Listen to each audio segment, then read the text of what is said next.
We're seeing effects of climate change play out in several different ways. We're seeing more extreme drought and dry seasons. Over the last 10 or so years, that's become much more pronounced.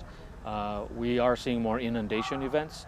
So at high tides, when there's a swell, the likelihood of certain parts of our islands being inundated is higher now than it has been before.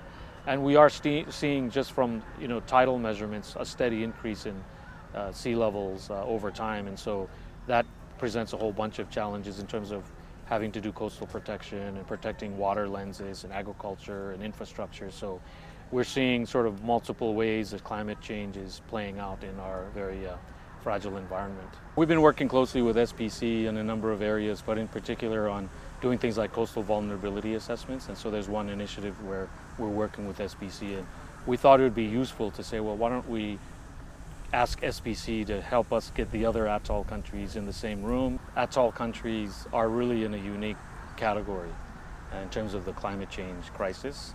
Atolls are low-lying, very narrow land masses, and so very vulnerable to different changes in the climate, in particular to sea level rise. And so a lot of the discussion today is about different climate variables, but the one variable that is really the existential threat to atoll countries is sea level rise. And so we thought it would be useful to get together with other atoll countries and discuss what we're doing to adapt and common challenges and sort of ways that we can work more effectively going forward.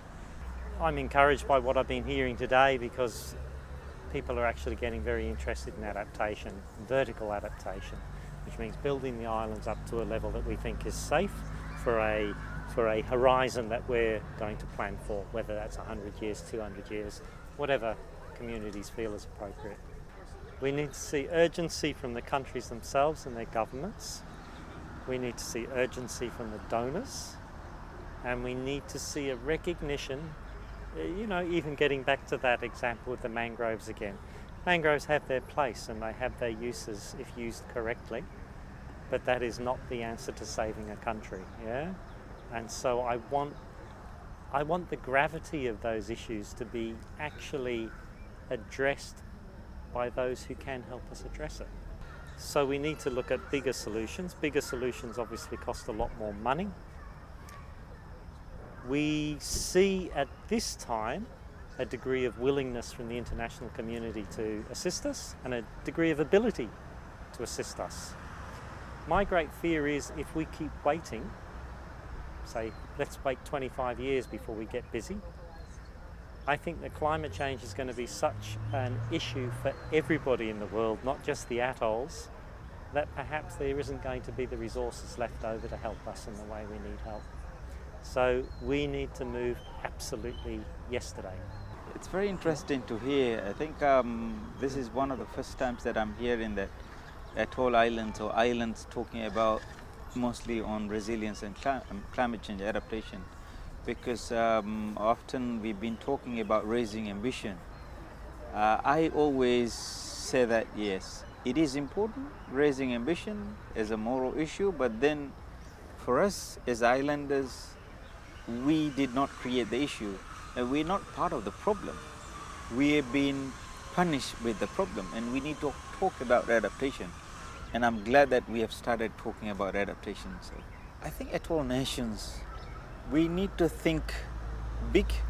Don't think that you're vulnerable and small, because otherwise psychologically, when you're small, when you're vulnerable, okay, somebody might, give a hand just as a humanitarian. But then our partners, our development banks, they look big things.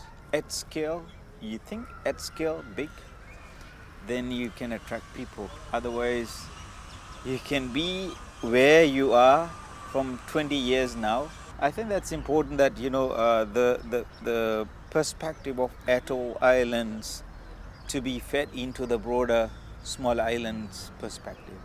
Because I know sometimes, all the small islands, confronted with the challenges of climate change.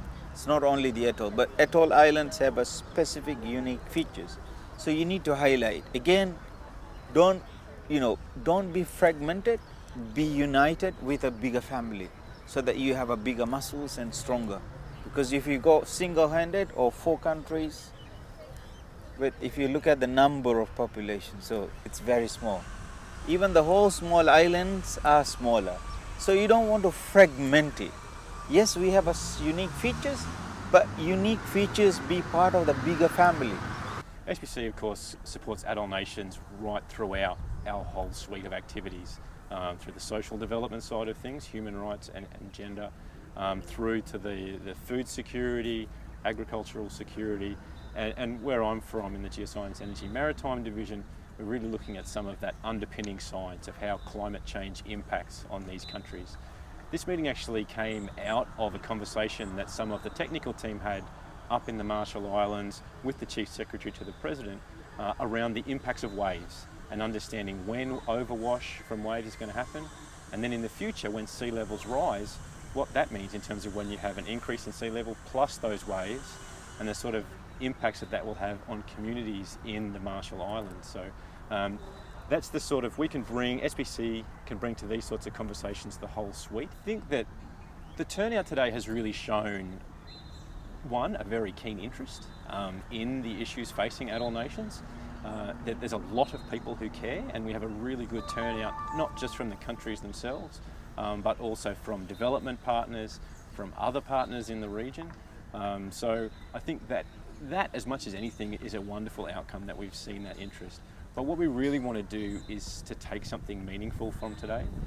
So we're going to look at ways in which we can continue to bring the atoll nations together, and of course ways in which SPC can continue to support with our technical work to help them make good evidence-based decisions on some of these biggest existential threats that they will face in the coming years. I want to particularly thank the Marshall Islands for initiating this, and we are absolutely honoured to help our members in any way, but I think this for me personally has been a wonderful thing to help a member directly with a request like this to bring people together.